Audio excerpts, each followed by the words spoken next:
Japan, Suzuka, brilliant track. And normally, I've been watching this sport a long time. Generally, a place of drama and excitement and, you know, significant happenings, both good and bad. This race, though, left me a bit underwhelmed. And I don't mean just with the Red Bull victory, because as a tech person, I can appreciate what Red Bull is doing and what Max is doing with the Red Bull car, and what the team is doing. I can compartmentalize that. I can look at that in a bigger picture way and appreciate it for what it is. So it's not boring in that sense. I can appreciate excellence and the work and talent and consistency and focus necessary to not only achieve that excellence but maintain it, from all the different groups concerned with getting that Red Bull and that result. So I get that, but I feel like the race was a bit underwhelming for me. Yeah, it had some passes, had some accident drama, but I was left a bit underwhelmed, as I said. I think F1 currently needs, they need to relook at it. I mean, and I don't want to become fixated on this one race, because we've had other races that are exciting as well under this same format. But I think the way the tires are now, where you kind of get this drop off of a cliff, it kind of makes it seem almost scripted. And it also, you get the feeling that it makes the drivers not fight as much as they normally would. It's like if you're in a car that the tires are a few laps older than the person who is attacking you. Say, you're in a defensive mode and somebody's attacking you. It's as if you know that the tire is gonna go if you push to defend, and you just let the person by. That's not racing. That's not the way I want racing to be, or what I understand real racing to be. And again, I don't want to become fixated on this race and become disillusioned, but I think they need to look back on some of the rules. I also think that with what I consider to be the farcical penalty against Alonso, I think it sets a bad precedent in terms of how drivers defend their position when they're under attack. I think it's a combination of things are taking place that are kind of reducing on-track action. I don't know. I'm just not happy with some of the things I'm seeing. Again, early in the season, and I know things can change, and this is F1, it can change in an instant. But right now, not so happy with what I see. I'm not going to make this video long. It's because I don't think the race justifies that. And in fact, I'm going to change this format slightly. Instead of doing it team by team according to results, I'm just going to kind of keep it a little more general. I thought, so to address, I think Max was brilliant. I think Red Bull was brilliant. I think the car was not well suited to his driving style at the start of the weekend. He was complaining about understeer, which I know he hates. And they made the adjustments necessary, and they chipped away at it, and he had the presence of mind to not get frustrated, and he kept at it, and eventually they had a race package that I think was just untouchable. Right? I actually think he could have gone harder. In fact, that he managed to set the fastest lap almost at the end of the race without pitting for new tires. So he's on old, hard tires, by the way. He was on a hard compound tire, and it was several laps old by that time, and he could still pull a fastest lap out of the bag. That dude is just, boy, I tell you, he's on another level. He's on another level. Um, Perez drove well. I think he has come to the realization finally. The reality has dawned on him that there's just simply too many talented people waiting in the wings, and if he doesn't perform, he's out. I mean, it may very well be that even if he does perform at this point, it's too little, too late.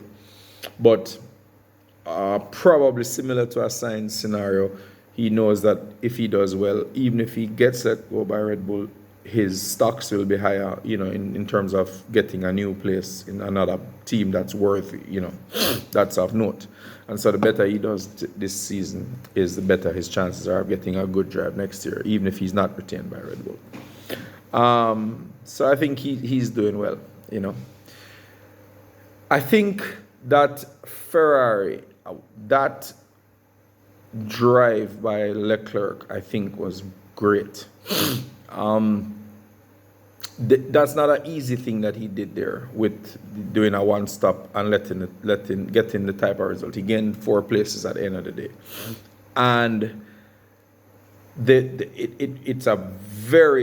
it's a superb display of tire management, both by him as a driver, but by Ferrari with the chassis.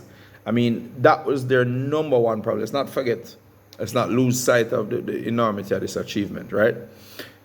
That was Ferrari's number one problem last year, and in fact in a number of seasons prior, which is tire degradation. They were always fast, but they just couldn't get the car to last, and they always had to adopt defensive strategies. You hear Sainz making reference to it all the time, that this is the first time he's had a car that he can attack with.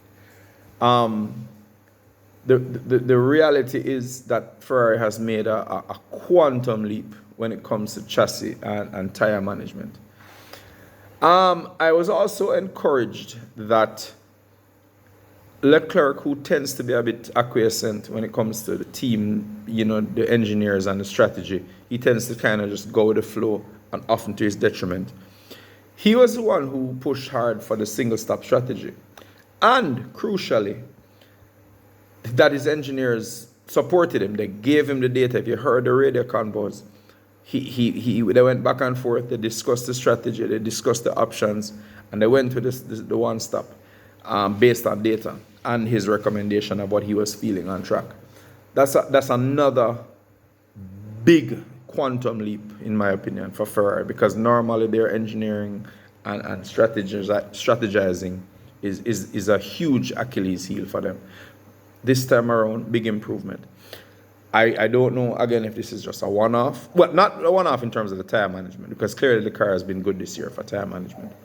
But in terms of team strategy, I'm hoping this is Vassir's management style and maybe personnel appointments in terms of positions and roles in the team and so on that are paying fruit, because I'm seeing some improvement from Ferrari, which is desperately needed. I mean, we desperately need a challenger for Red Bull, and as far as I can see, that's not coming from McLaren or Aston Martin, and definitely not from Mercedes.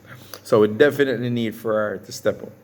And I mean, because Sainz is really on form this year, again in this race too, and Leclerc is fast. There's no questioning his speed. I mean, you can question sometimes his consistency, but his speed is unquestioned.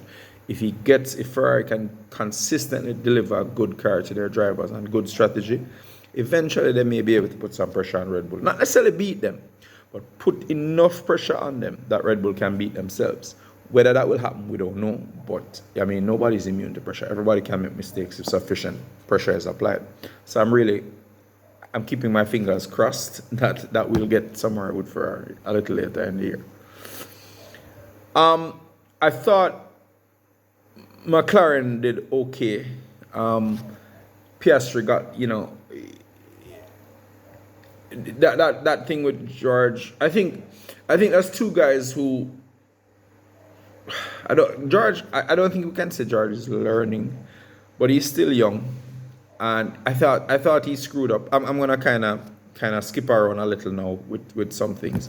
I thought George's pass on Piastri was good. But I thought the earlier attempt, a lap previous or a couple corners previous was bad. I thought that was just a ridiculous dive bomb down the inside. That chicane was never. Two cars are not gonna fit through there. And in typical George Russell fashion, after saying Piastri didn't need to go over there, that he had left space, that's nonsense. If Piastri hadn't taken to the left side of the track, there would have been a heavy contact, and quite possibly both of them, or one of them at least, would have been out of the race. So that's a stupid thing. And in fact, I think Russell was probably lucky to escape some scrutiny from the stewards for that. That's another story. Maybe it should have, but I don't know. Who knows why that would have not warranted a penalty, but or at least a notation to say, hey, we're looking into that. But it is what it is. And at the end of the day, Oscar then made a mistake very shortly after, and Russell got by him. Landa drove a good race, solid. Again, good strategy, good result. McLaren just needs to get some more speed out of the car, basically. Their high-speed handling is great, but they need to get some more speed out of the car. Aston Martin, I'm an Alonso. I've never hidden that. And I think he drove a great race. That dude just delivers and delivers and delivers. Brilliant race, great strategy. Set the precedent set by Sainz, of course, last year in Singapore. But great strategy where keeping Piastri in the DRS, or rather Norris in the DRS, to hold off Russell. Great strategy, worked well. I thought that this dude is just good driver all around. We'll see how the season unfolds. Aston Martin actually isn't looking bad. Obviously in Alonso's hands, it has pace, and it can consistently be up in the top 10, and certainly in oftentimes it can actually be in the top 5. There'll certainly be events where McLaren will struggle against him, I think. I'm kind of going to stick to the good ones for now, even though I kind of mentioned Russell, who I was disappointed with. I thought Yuki also drove a great race. Congratulations to him. Again, putting Ricardo into perspective. Good race, good points finish, home crowd. Can't fault him. He seems to be calming down. He seems to be maturing. He seems to be focusing. We'll see how that develops, but overall, I'm impressed with him. He's doing what he needs to do. I think that Bottas drove a good race. In fact, I thought that Sauber actually made a decent showing this time around, considering what the nonsense that they've been doing.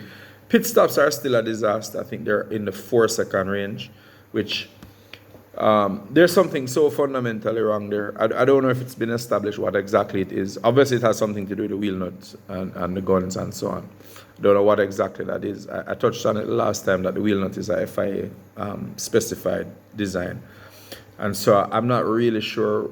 So all the teams have to be using the same thing. So I'm not exactly sure what the problem is with Sauber and that, but it's clear that there is a problem. So what they're doing now is not rushing the pit stop, taking their time and making sure they get it right, which is good in that you realize you have to do that so you don't end up with 15-20-second pit stops. But still, to do that, apparently you need to have 4-second pit stops, which is not acceptable. You're going to lose places no matter what you do if you're going to do pit stops in 4 seconds. So I thought Bottas drove well considering the constraints that they're on. Zhu, kind of salt. Gearbox problems. I don't know how well he would have done anyway, but for sure he seems to be suffering from a lot of mechanical problems. I think he's a bit unlucky this year, and maybe not necessarily a true picture of what he should be doing because of the amount of mechanical failures that he's had. And to be fair to him, the type of mechanical failures are not driver-induced. I think they're just genuine, equipment failures.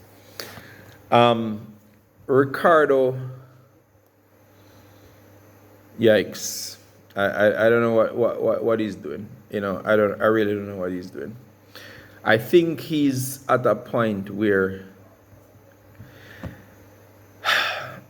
it's easy to jump on a bandwagon and attack him, but I think in some cases justified, and I just think I just don't see him lasting out the year. I don't see it. If he hasn't pulled himself together yet, I think it's gonna take something extraordinary for him to really get over this and succeed. I think he has a lot of backing from Horner, but I think that it's not gonna work out. I think if he doesn't start to produce results, the reality is just gonna bite, and he's just gonna be out.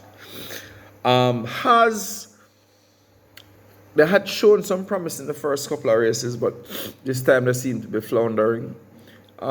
Maybe I shouldn't have too much of an expectation for them considering, but I did, and they're I don't know. Not this race I didn't see anything from them that impressed me. Yeah, Hulkenberg and both their drivers are actually good, and will produce moments of quality driving, but ultimately I don't think the car is gonna do anything for them right now. Stroll, I do defend him, and I have done so a number of times, but there's a point in time in which you can't defend the indefensible. He actually didn't drive a terrible race. He had some decent passes, and in some interesting places. I mean, pretty brave, to be honest with you. A few of them through the S's, and a lot of them are on the outside. So it's like he has this talent, he has some talent, he has some skills, but he just can't seem to get it together. He just keeps failing time after time. And the problem is not like in a scenario with a Haas or Alpine or Stake, even for that matter, or whatever. In this case, it's very different. His teammate is excelling. So it really puts it into contrast, how bad this guy is. I don't know. He just needs to go. At this point, he needs to go. His father is gonna have to make a hard decision, and he needs to go. I don't see that happening necessarily, but it needs to happen. Williams was out of whack. I don't know what's going on with them. I'll be honest with you. It's these accidents. Albon, who is a guy I have a lot of time for, as you guys should know by now. I like Albon, but he's not. I don't know. He was off his game. I think that the incident with Ricciardo was certainly more Ricciardo's fault. I think Albon took a bit of a risk, but I think it was a legitimate opportunity. That's my opinion anyway. There was space there, because the fact is Ricciardo did come over quite a bit. In other words, if Ricciardo had just maintained his line and turned into the corner, it would have been fine. But because he's watching Stroll on the inside, he just moved over, and Albon had nowhere to go. So I can't really blame him for that. But boy, he's having a lot of crashes, and I don't know. You need to look at that. Maybe, I don't know, the team need to figure out a better strategy. But the problem is, if you keep starting all the way back there, then inevitably you're going to be involved in these first lap, melees, which, there's always the risk, a very high risk, in fact, of accidents. So you can become a victim of your own qualifying position, Sargent, boy, what a kind of conundrum there. He actually drove a pretty good race. At one point I was like, whoa, this dude has stepped up. He's really doing well considering what happened to Albon. He took the mantle on and he was running with it, and then he just lost it. It's just like a complete brain fade, and he just off into the gravel, like unprovoked. What is he doing? That was like that accident the other day with Stroll where he just went off. What are these guys doing? Where's their concentration? Mercedes.